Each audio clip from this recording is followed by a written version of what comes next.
1949 সালের পর বাংলাদেশ থেকে যারা ত্রিপুরায় এসেছে সব বিদেশি বিতাড়ন হয়ে যাবে। এসআইআরকে হাতিয়ার করে গ্রামে গঞ্জে এই বিষয়ে প্রচার করছে তিপ্রামথা। রবিবার তেলিয়ামুড়ার বাম যুব সমাবেশে এই বিস্ফোরক অভিযোগ করলেন সিপিএম রাজ্য সম্পাদক জিতেন্দ্র চৌধুরী। এদিন সিপিএম পলিট ব্যুরো সদস্য মথা সুপ্রিমোর greater Tripuraland, no compromise, one last fight সহ বিভিন্ন বক্তব্য তুলে ধরে কটাক্ষ করতেও ছাড়েননি।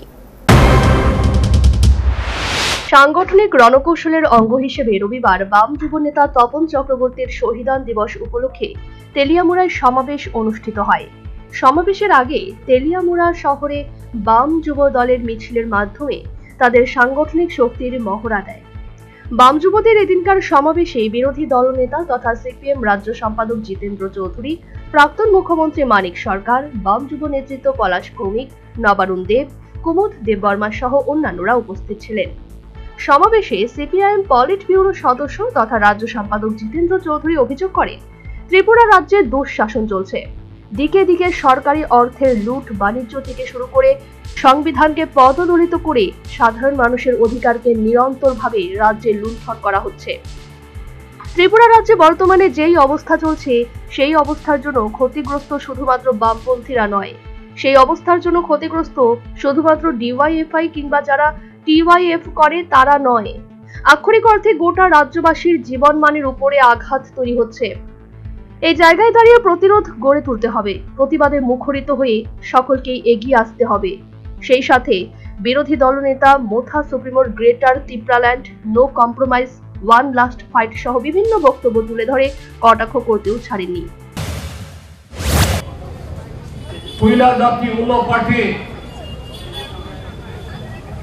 যে পার্টি দিয়ে হয় না, জাতি দিয়ে হতে হবে।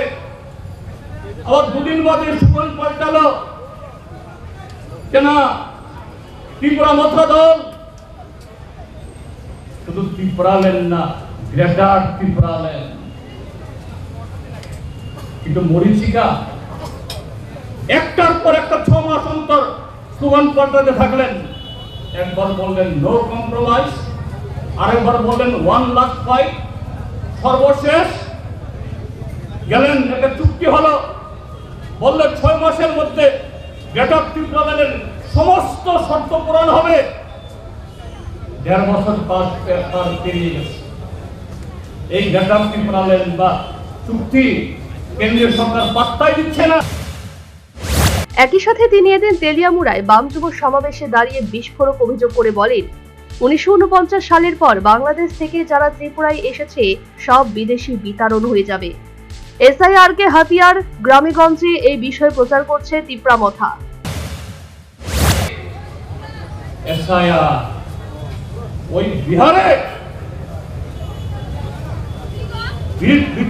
বিজেপি দল এবং তার সঙ্গীরা যখন দেখছে বিহারের নির্বাচন আগামী দিন ভরাডুবি অনিবার্য, নির্বাচন কমিশনের সাথে যোগ সদস্য করে 65 লক্ষ ভোটারের নাম বাদ দিয়ে সেখানে আগামী ভোটকে কিভাবে প্রশ্নে পরিণত করা যায়, আর এটাকেই ত্রিপুরা মতো বলতে নিয়ে ত্রিপুরাজ্যেও এসআইআর করার মধ্য দিয়ে গ্রামে শহরে একটু সেরকম বক্তব্য রাখলেও গ্রামে গিয়ে সাধারণ মানুষের কাছে গিয়ে বলছে, কাউকে বলছে 49 ইংরাজির পর যারা এসছে তৎকালীন পূর্ব পাকিস্তান থেকে, বর্তমান বাংলাদেশ থেকে সব বিদেশি বিতাড়ন হয়ে যাবে।